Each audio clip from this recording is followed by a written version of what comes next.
اعوذ باللہ من الشیطان الرجیم بسم اللہ الرحمن الرحیم ذالک بأنہم قالوا لن تمسنا النار الا ایاما معدودات وغرهم فی دینہم ما كانوا یفترون آمنت باللہ صدق اللہ العظیم رب اشرح لی صدری ویسر لی امری واحلل عقدۃ من لسانی یفقہوا قولی اللہم ارنا الحق حقا وارزقنا اتباعہ وارنا الباطل باطلا وارزقنا اجتنابہ آمین یا رب العالمین۔ دوستو اور بزرگوں، سورہ آل عمران آیت نمبر 24 آپ کے سامنے تلاوت کی ہے، اور یہ سورہ آل عمران کا تیسرا رکوع زیر مطالعہ ہے۔ اس رکوع کا مضمون خصوصی طور پر قتل ناحق اور اس کی سزا۔ جب ان سے یہ کہا جاتا ہے کہ تورات کو نافذ کرو، تورات پر عمل کرو، اور آج کے دور میں قرآن مجید پر عمل کرو، قرآن مجید کو نافذ کرو، تو جو ایک فطری سی بات ہے اسے اعراض کرتے ہیں، منہ پھیر لیتے ہیں، کیونکہ اپنی زندگی میں قرآن مجید کو نافذ کرنا، شریعت کو نافذ کرنا جان جوکھوں کا کام ہے۔ قرآن مجید نے اس کی وجہ بیان کی کہ کیوں انہوں نے تورات نافذ نہیں کی، اور آج جسے ہم امت مسلمہ کہتے ہیں، جنہوں نے کلمہ پڑھا لا الہ الا اللہ محمد رسول اللہ صلی اللہ علیہ وسلم، انہوں نے اپنی ذات، اپنا کنبہ، اپنا خاندان، اس پر کیوں قرآن نافذ نہیں کیا؟ تو قرآن مجید نے اس آیت میں اس کی وجہ بیان کی۔ ذالک بأنہم قالوا لن تمسنا النار الا ایاما معدودات۔ انہوں نے کہا، ذالک بأنہم، یہ گویا اس لیے کہ قالوا، انہوں نے کہا، لن تمسنا النار الا ایاما معدودات، ہرگز نہیں چھوئے گی آگ ہمیں مگر گنتی کے چند دن۔ اب یہ ان کے عقیدے کی بات ہے، جو عقیدہ بنا اس پر ساری زندگی گزار دی۔ اور یہ عقیدہ آیا کہاں سے؟ یہ یہود سے آیا۔ ان کا یہ کہنا تھا کہ ساری زندگی حضرت موسیٰ علیہ السلام ہم میں موجود رہے، اور 40 دن کے لیے موسیٰ علیہ السلام کوہ طور پر گئے، اگر عذاب نے چھوا بھی تو 40 دن کے لیے چھوئے گا، پھر موسیٰ میں بخشوا لیں گے، کیونکہ دنیا میں بھی وہ دھرے ہاتھ بیٹھے رہے اور موسیٰ علیہ السلام ان کے سارے کام کرتے رہے۔ اور یہی نظریہ آج امت مسلمہ میں بھی منتقل ہوا۔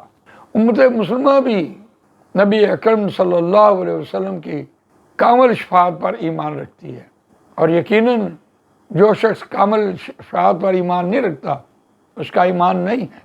لیکن اس شفاعت کا جو غلط مطلب لیا گیا کہ ہم عمل نہ کریں اور نبی اکرم صلی اللہ علیہ وسلم ہمیں بخشوا لیں گے، یہی نظریہ جو یہود سے آیا، وہ بھی یہی کہتے تھے کہ موسیٰ علیہ السلام اگر آگ میں ہمیں جانا بھی پڑا، دوزخ میں ہمیں جانا بھی پڑا تو 40 دن کے لیے۔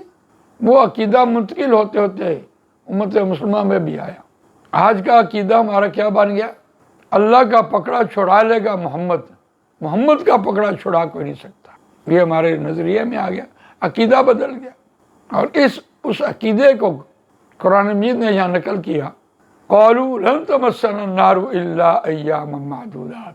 انہوں نے کہا ہرگز نہیں چھوئے گی آگ ہمیں مگر گنتی کے چند دن۔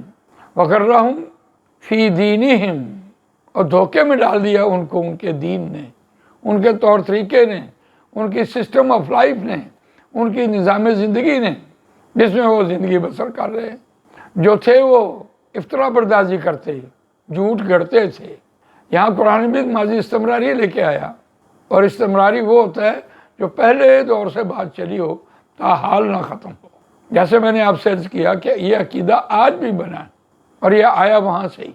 اس کا ریفرنس دیکھیے، قرآن مجید سورہ بقرہ آیت نمبر 80، وَقَالُوا لَن تَمَسَّنَا النَّارُ إِلَّا أَيَّامًا مَّعْدُودَةً، اور انہوں نے کہا ہرگز نہیں چھوئے گی آگ میں مگر گنتی کے چند دن۔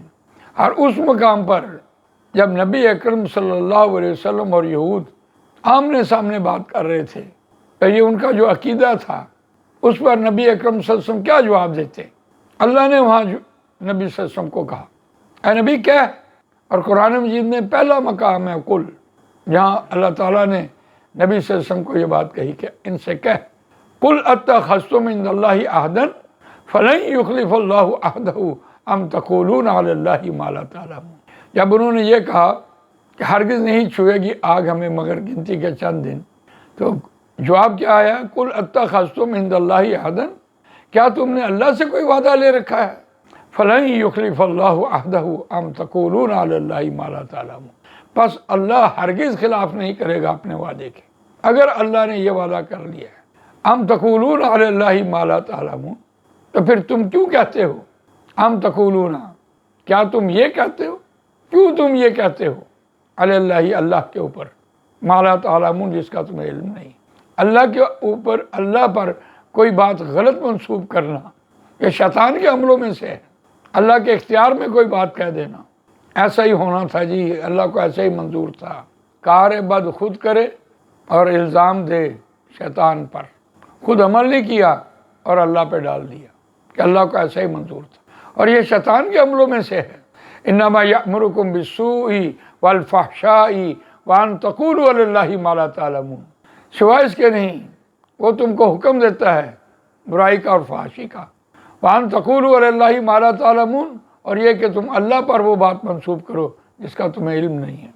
اللہ کے اختیار میں کوئی بات کہو، جب عمل کی بات آتی ہے تو اس وقت یہ چونکہ مشکل میں پڑنا ہے اور مشکل ہوتی ہے، عمل کرنا ذرا مشکل ہوتا ہے، اپنے نفس کے خلاف چلنا، اپنے معاشرے کے خلاف چلنا، اللہ کا حکم ماننا، اس لیے کوئی نہ کوئی بہانہ، کوئی نہ کوئی عذر ایسا پیش کر دیا کہ کوئی بات نہیں جی، خیر ہے۔ جنت بنی کس کے لیے؟ مسلمانوں کے لیے تو جنت بنی ہے۔ جنت کس طرح بھرنی ہے اللہ نے؟ مسلمانوں کا، ہم تو کلمہ پڑھا لا الہ الا اللہ محمد رسول اللہ، جسے کلمہ پڑھا وہ ضرور جائے گا، بس ٹھیک ہے۔ تو یہ جب اس کا عقیدہ اور نظریہ اور ایمان بنتا ہے تو اس پر پھر زندگی ساری استوار ہو جاتی ہے، اور قرآن مجید نے یہاں اس کی وعید سنائی۔ اللہ تعالیٰ مجھے آپ کو قرآن مجید پڑھنے، سمجھنے، اس پر عمل کرنے، اس کو دوسروں تک پہنچانے کی توفیق عنایت فرمائے۔ سبحانک اللہم و بحمدک، نشہد ان لا الہ الا انت، نستغفرک و نتوب الیک۔